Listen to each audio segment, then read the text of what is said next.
It was the winter of 1942, and across the frozen airfields of England, young American pilots looked toward the grey horizon with a mixture of fear and defiance. Above those clouds waited the enemy, the Luftwaffe, masters of the European skies. The Allied bombers that crossed the Channel each morning returned in tatters by dusk, shredded by German fighters that seemed to strike from every direction. The men of the 8th Air Force needed a miracle. What they received instead was a monster, a fighter so large, so heavy, and so ungainly that many thought it would be useless in combat. It was the Republic P-47 Thunderbolt, soon to be known simply as the Jug. When the P-47 was first unveiled, it did not inspire confidence. It was massive, nearly the size of a small bomber. Its fuselage bulged around a monstrous Pratt & Whitney R2800 engine, and its wide wings carried 8 50 caliber Browning machine guns. Engineers and pilots alike questioned how such a heavyweight could ever compete with the sleek German Messerschmitts and Focke-Wulfs dominating Europe. Some pilots joked that it looked like a milk jug with wings. Others called it a flying tank. Yet beneath its awkward skin hid a revelation, a machine built not for beauty, but for brute survival. The Thunderbolt was born from a vision of power. The R2800 Double Wasp was one of the most advanced engines of its day, capable of delivering over 2,000 horsepower. Coupled with a turbo supercharger that could maintain full performance even at 30,000 feet, it turned the Jug into one of the fastest and toughest aircraft of the war. It could dive at speeds over 500 miles per hour, faster than any German plane could follow. In the hands of a daring pilot, that weight became an asset, momentum that could be used like a hammer against the enemy. The first Thunderbolts arrived in England in early 1943, assigned to the 4th Fighter Group, veterans of the Eagle squadrons who had already fought in Spitfires under British command. When they saw their new mounts, many were unimpressed. "It's too big, too heavy," they said. "It'll never dogfight." But as the first missions began, opinions started to change. The P-47's first encounters with the Luftwaffe were tentative. The Thunderbolt lacked the range to escort bombers deep into Germany, and its climb rate was sluggish compared to a Bf-109. But in a dive, that was where it came alive. German pilots who tried to follow a Jug downward quickly discovered that they couldn't. The Thunderbolt simply pulled away, screaming toward the earth at impossible speeds, before leveling out with the raw force of its radial engine. As the spring of 1943 turned to summer, the P-47 began to earn its reputation. Pilots like Don Blakesley, Francis Gabby Gabreski, and Robert S. Johnson learned to use its strengths: dive, fire, climb, and escape. They didn't try to turn with the enemy. They used boom and zoom tactics, attacking from altitude, firing in a burst of 8 50 caliber guns, then climbing back to safety before the Germans could react. The result was devastating. The Thunderbolt's firepower was unmatched. Each of those Browning guns could spit out 750 rounds per minute. A full burst from all 8 guns filled the air with a storm of lead, cutting through metal and flesh alike. When a P-47 opened fire, it didn't just hit, it obliterated. German fighters, torn apart by the heavy machine guns, fell like burning leaves from the sky. But perhaps the most astonishing thing about the Thunderbolt was its ability to survive. Stories spread quickly among pilots of Jugs, returning to base with half their tails missing, wings riddled with holes, engines coughing smoke, yet still flying.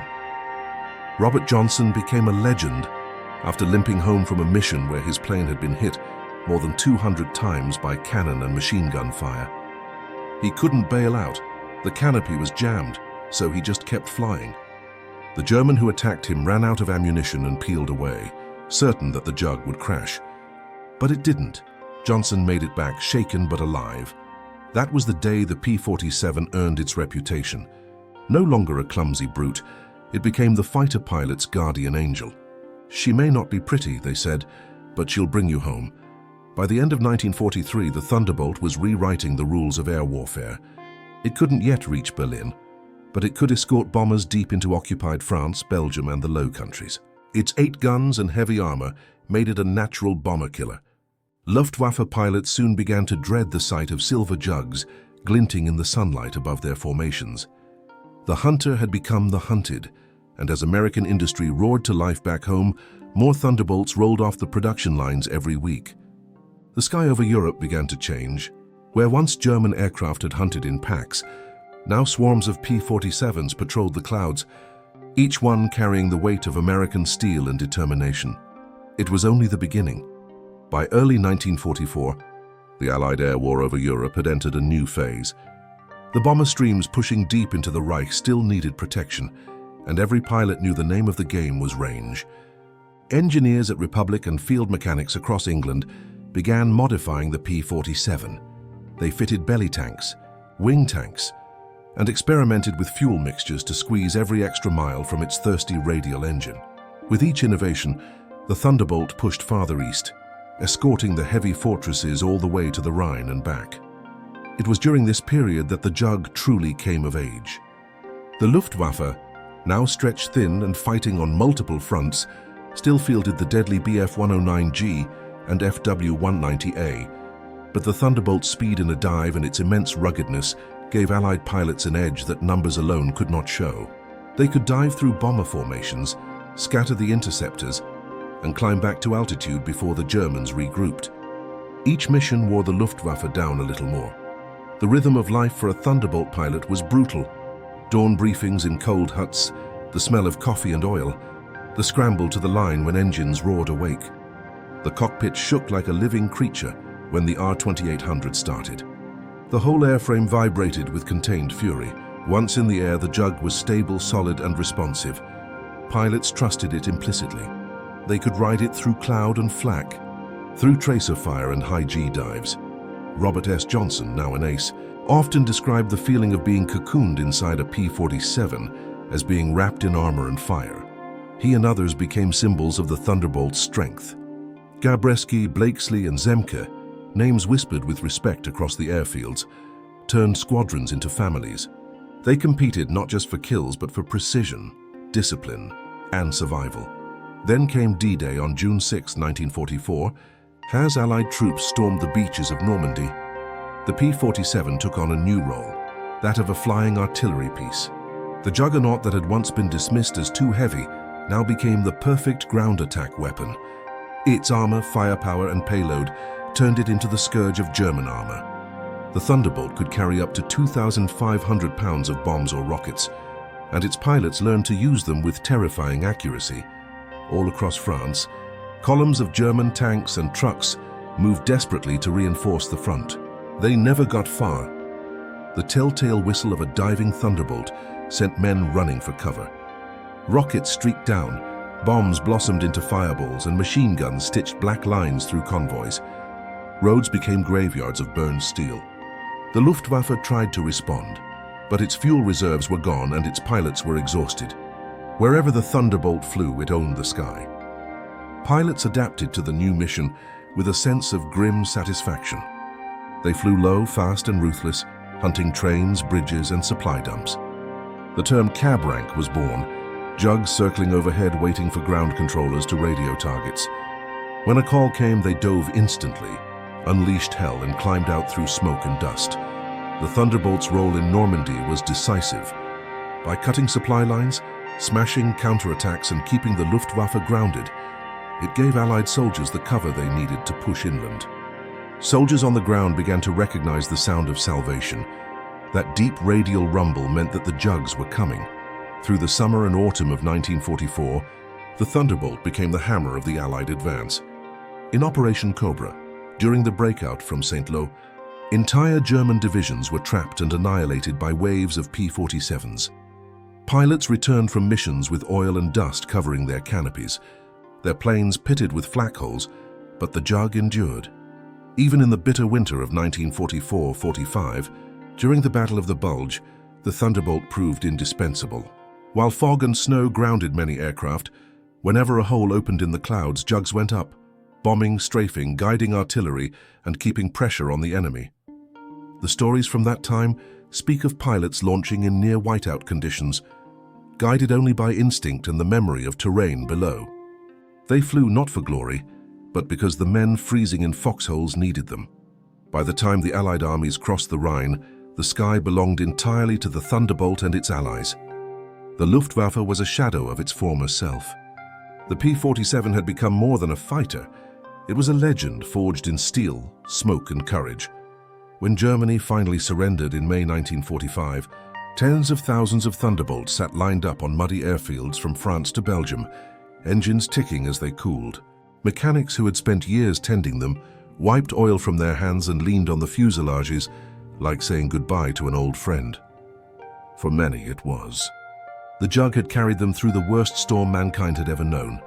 After the war, some P-47s were scrapped, others sent to foreign air forces, and a few kept flying for years. In Korea, its spirit lived on in the next generation of fighter bombers, but none quite captured the same mixture of brute strength and loyal endurance. Even decades later, when the deep growl of a restored P-47 echoes over an airshow crowd, veterans still look up instinctively. To them, that sound is not nostalgia, it is survival. It is the echo of comrades, of missions flown against impossible odds, of the machine that refused to die. The Jug had saved Europe not by elegance or speed, but by resilience. It was proof that victory belongs to those who endure. And so the legend of the Thunderbolt remains, not just as an artifact of war, but as a symbol of what unyielding determination can achieve. When the guns finally fell silent in Europe, the P-47 Thunderbolt had written its name into history not just as a machine of war, but as a symbol of endurance, courage, and unbreakable resolve. It was a fighter built in an age when steel and sweat were the tools of victory, and every rivet carried the story of a nation united by purpose. Across the shattered airfields of Europe, Thunderbolts stood wingtip to wingtip, some battered and scarred, others gleaming in the sun, waiting for orders that would never come again. Pilots who had flown hundreds of missions now walked quietly among them, running their hands along the bullet holes patched with aluminum, the faded nose art, the names of friends who hadn't made it home. For those who survived, the Jug was more than a plane. It was a companion that had shared their fear, their fury, and their hope. They remembered the deafening roar of the R-2800, the smell of gunpowder and oil, the shock of tracers streaking past the canopy, and the cold silence after battle. Each memory was a scar etched deep into the heart, the price of victory. In the months that followed, as peace settled uneasily over Europe, many Thunderbolts were dismantled, their parts sold for scrap.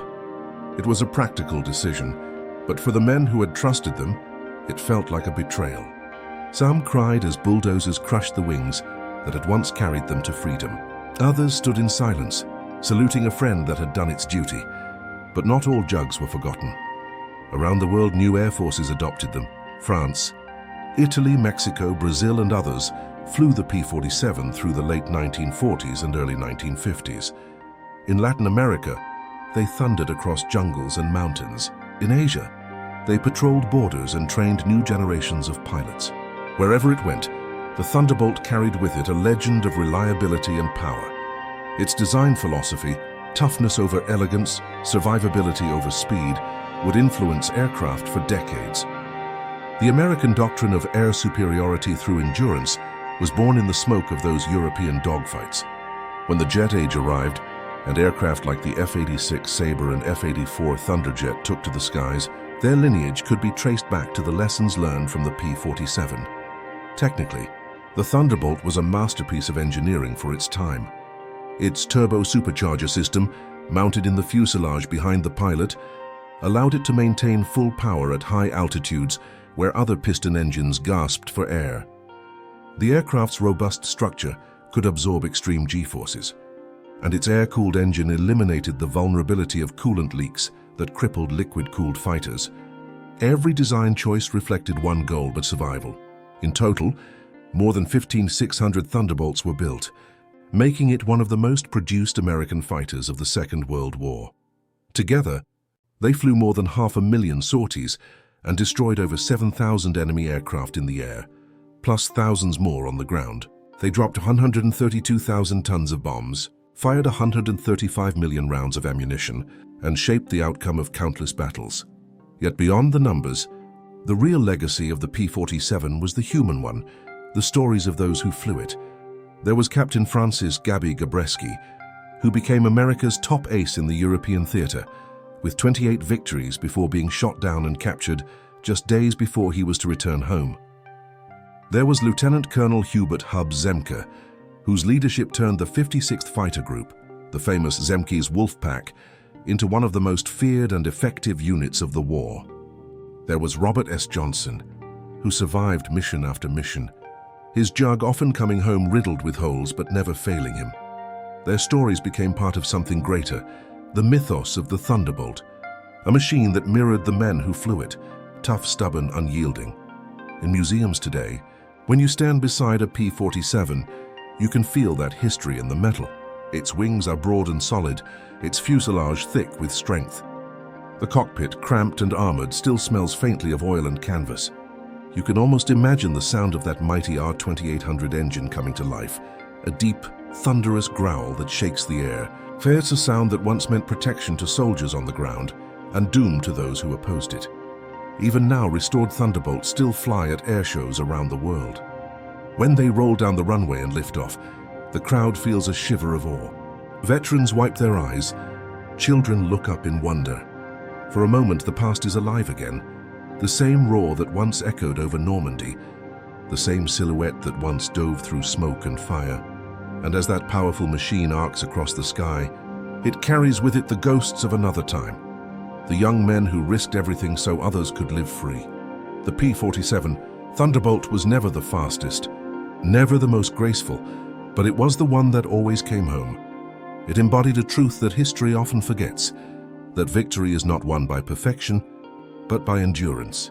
In the grand symphony of World War II, where so many instruments played their part, the Spitfire's elegance, the Mustang's range, the B-17's resilience, the Thunderbolt provided the bass note of strength. It was the deep, steady heartbeat of the Allied air war. So when the question is asked, what saved Europe? The answer lies not only in strategy, courage, or numbers. It lies in the rumble of a radial engine, the flash of 8 machine guns, and the shadow of a jug diving out of the sun. That was the sound of freedom. That was the jug that saved Europe.